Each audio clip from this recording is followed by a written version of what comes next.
Muchas gracias, doctor. Ahora vamos a hacer una ronda de preguntas relacionadas con cada uno de los elementos que expusieron ustedes en esta conversación.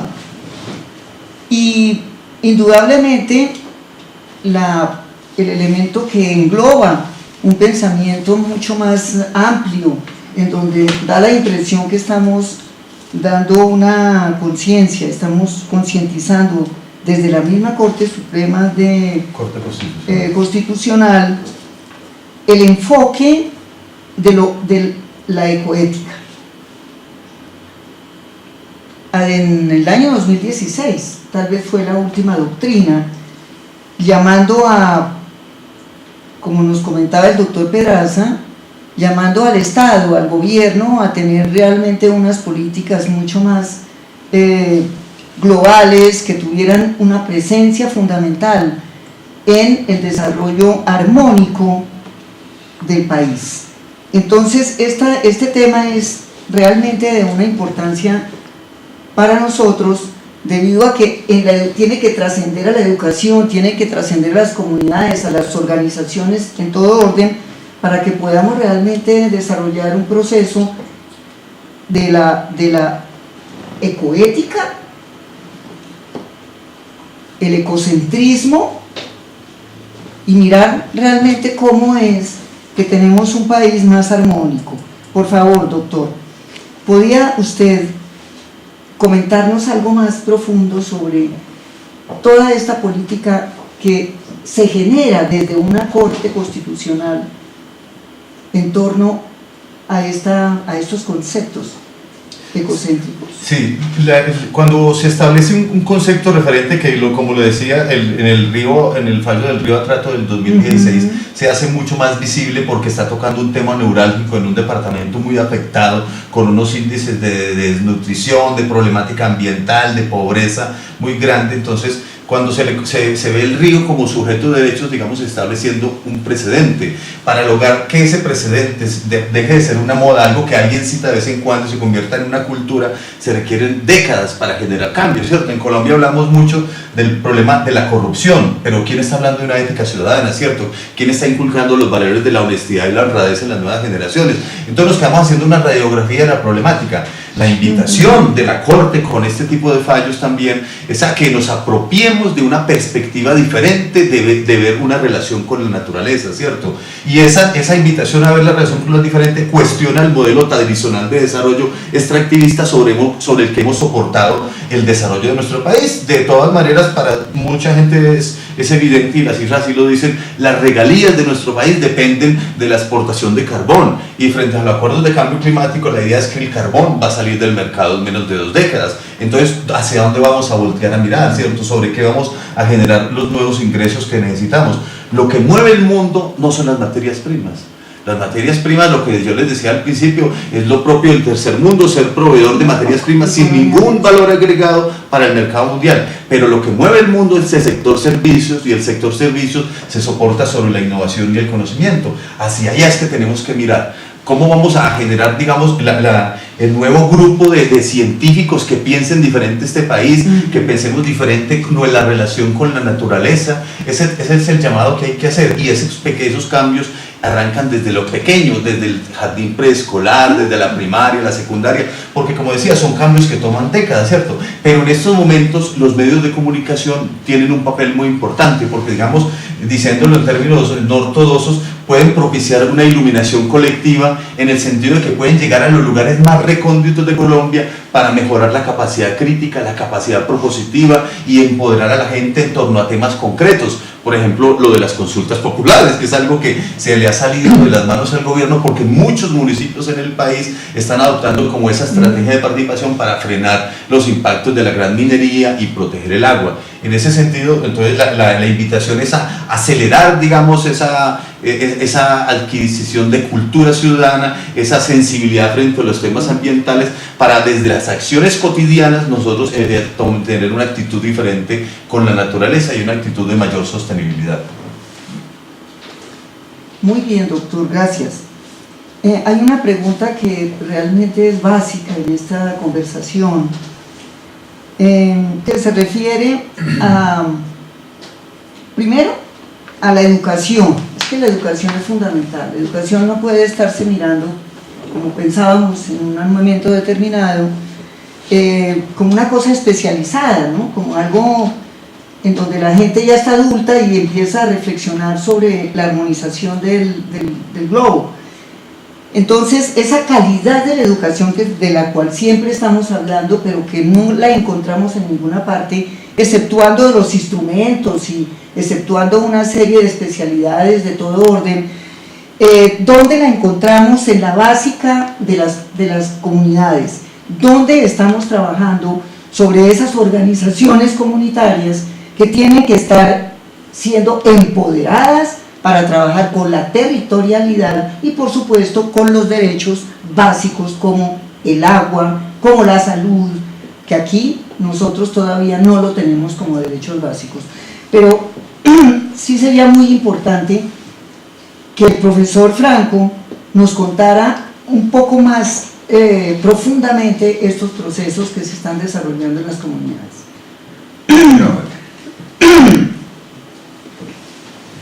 Parece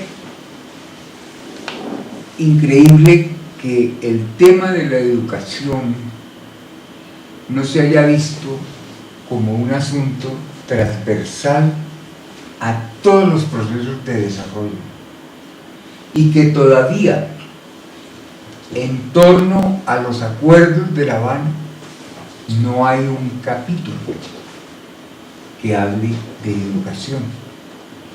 La agenda de La Habana fueron 5 puntos: cultivos ilícitos y narcotráfico, el problema rural, la justicia transicional, la restitución de derechos y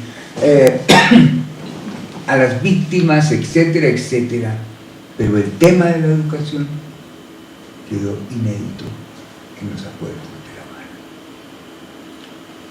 Y nos puede pasar lo de aquellas frases tan famosas a lo largo de la historia atribuida a Napoleón Bonaparte, que dice: quien no conoce la historia está condenado a repetirla.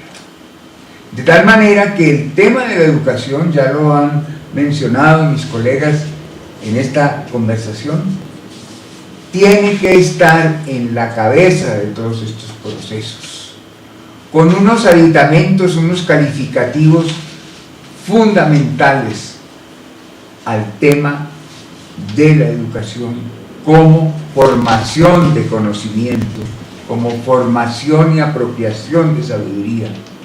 Es la educación en torno a otro principio que comienza a abrirse paso en el mundo, en torno a lo que se ha llamado los derechos de la naturaleza. Los derechos de la naturaleza. Y entonces hablamos mucho, por ejemplo, de educación ambiental. Educación ambiental. Hay disciplinas: ingeniería ambiental, hay ingeniería ecológica, hay las cuentas nacionales y la economía aplicada a lo ambiental, las cuentas ambientales.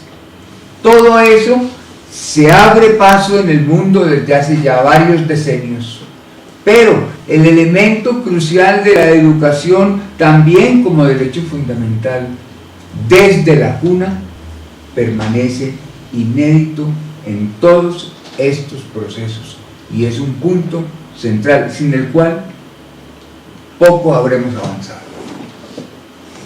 Creo que esta es una forma muy importante de comunicar, primero, estas apreciaciones de personas que están en la profundidad de cada uno de estos problemas, que están interactuando con comunidades, que están mirando el mundo como lo debiéramos de haber visto y como nos debiéramos de haber empezado a conocer el planeta, la misma forma de reconocernos.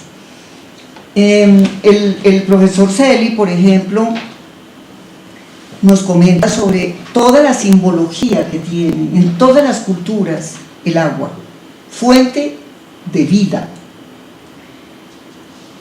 El Papa Francisco, justamente en la encíclica que nosotros estamos estudiando siempre y que él nos orienta aquí en la academia del Padre Celi, siempre está hablando, siempre estamos mirando cómo es que estamos respetando la casa terrenal. ¿Cómo es que vamos a subsistir? ¿Cómo esta humanidad totalmente banalizada en todo su sentido y su actuar?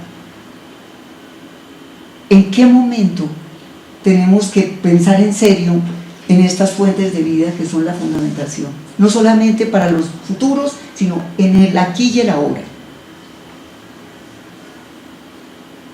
Nos gustaría conocer, profesor Celi, cómo ha avanzado, por ejemplo, en la Universidad Javeriana toda la dinámica de la educación en torno a la ecología profunda, a la bioética, creador del Instituto de Bioética, usted, cómo una universidad como la Javeriana ha podido penetrar en esos elementos educacionales. Sí, muchas gracias. La universidad ha tomado muy en serio el tema ecológico desde mucho antes de la encíclica Laudato Si. El tema ecológico nos llevó a crear la carrera de ecología.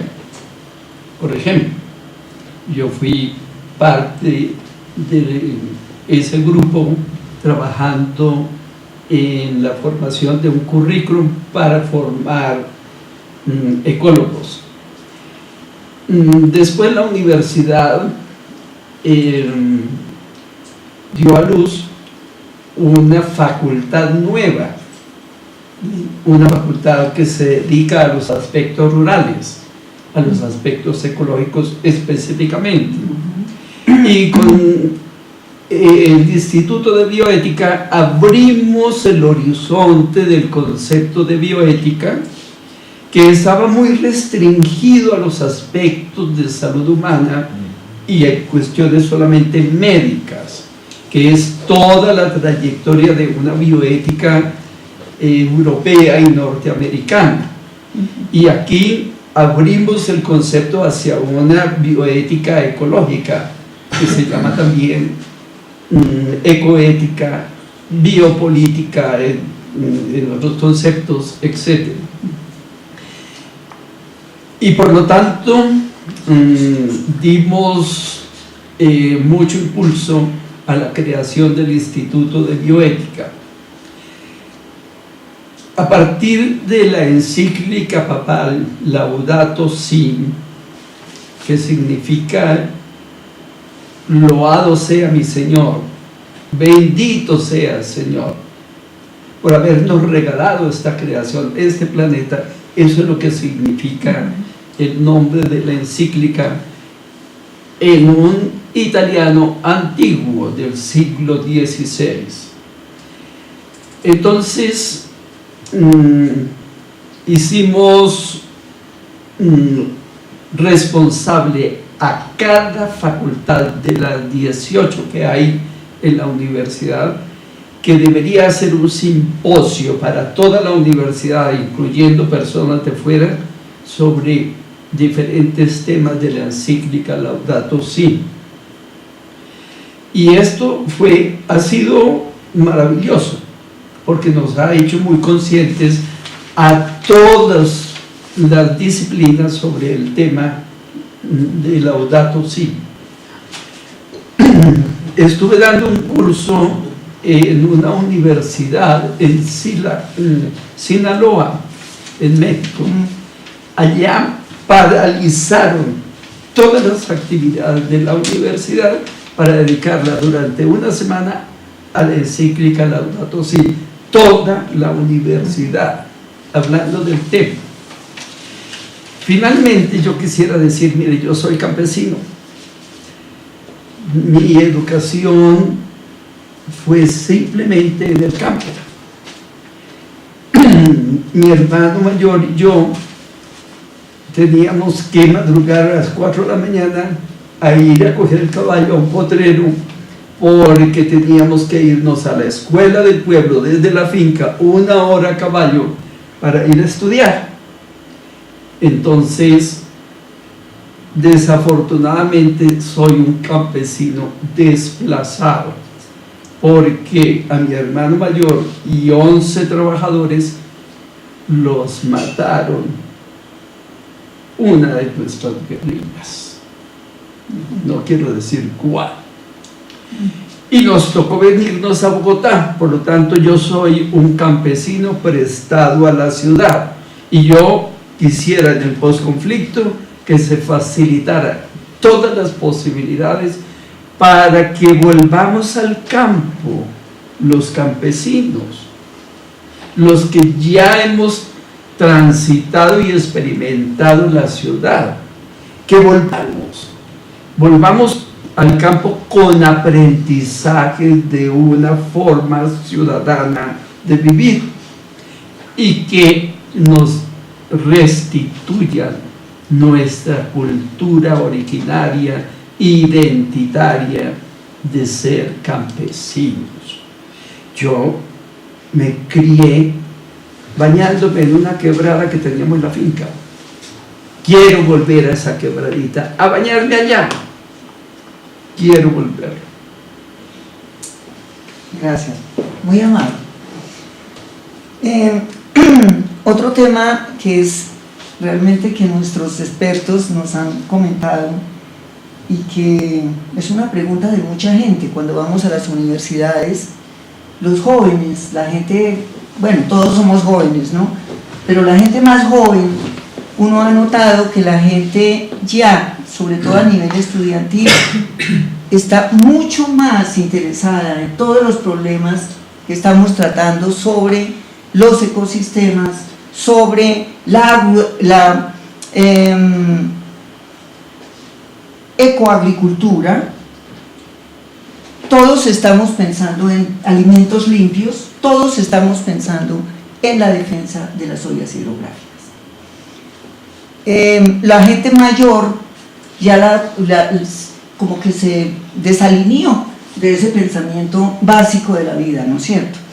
Entonces, hay una temática muy importante que queremos preguntarle al profesor Franco, es sobre el trabajo en el campo. Hay millones de desplazados, hay una serie de personas que estuvieron en toda la guerra batallando durante los últimos años, 50, 60 años y más, porque desde la colonia tenemos un problema gravísimo que se llama inequidad.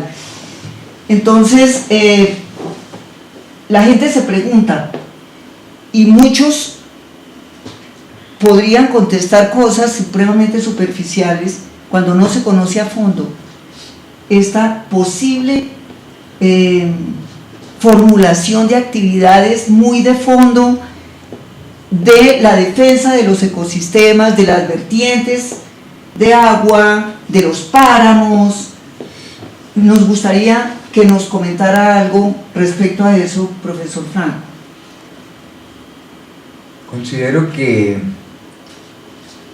la ciencia y la tecnología, la innovación y el emprendimiento constituyen elementos centrales hoy en día para el desarrollo sostenible del campo en Colombia y en todos los países con características socioeconómicas y de desarrollo similares a las de nuestro país.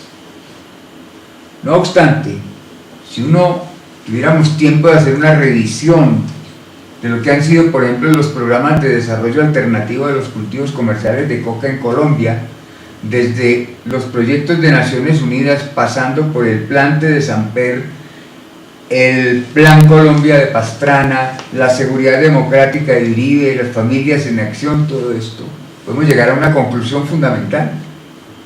En lo básico, todos los programas fracasaron. Fracasaron porque no fueron sostenibles, porque se cumplió la fórmula de oro de los programas desarrollistas y asistencialistas. Acabada la plata, acabado el proyecto.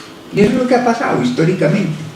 Y el campesino sigue siendo pobre y sigue siendo un desplazado y una persona sin acceso a los factores principales de educación. Pero hay esperanza, yo siempre pienso que para todo hay esperanza, y es el tema de los servicios ambientales.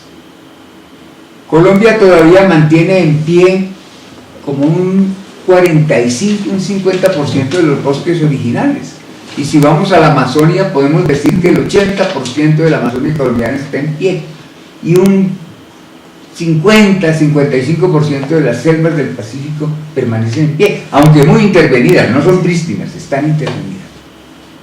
Pero si valoramos esos servicios ambientales, y ahí viene la economía ambiental, la economía ecológica, y le damos un valor a cada tonelada de CO2 que procesan las selvas remanentes, además de los otros servicios, el paisajismo, la vida, la producción de agua, la vida acuática, la vida terrestre, el ecoturismo, Colombia sería una enorme potencia mundial alrededor de lo rural.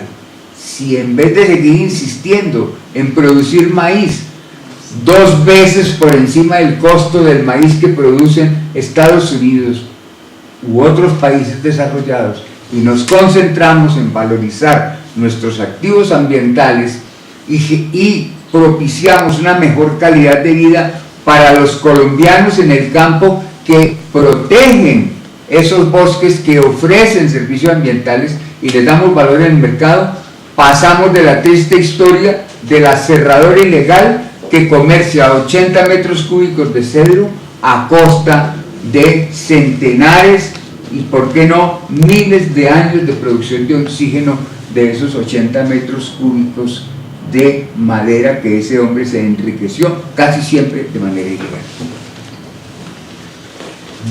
Bueno, la verdad, esta temática nos podría tener 3 días.